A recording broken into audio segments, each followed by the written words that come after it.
Biar betik, serangga ini hanya hidup satu hari. Mayfly atau nama saintifiknya Ephemeroptera hanya boleh hidup selama 24 jam setelah dewasa. Sebelum itu, Mayfly menghabiskan berbulan hingga bertahun sebagai larva di dalam air sebelum keluar untuk hidup yang sangat singkat. Setelah matang dan selesai proses saling kulit yang terakhir, mereka tidak makan. Ini kerana dalam peringkat usia ini, ia tidak memiliki mulut atau perut yang berfungsi. Ia hanya terbang, mencari pasangan dan bertelur sebelum hayatnya berakhir.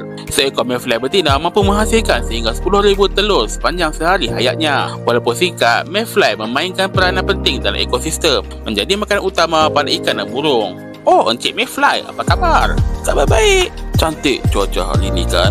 Agak-agak petang ni hujan tak? What?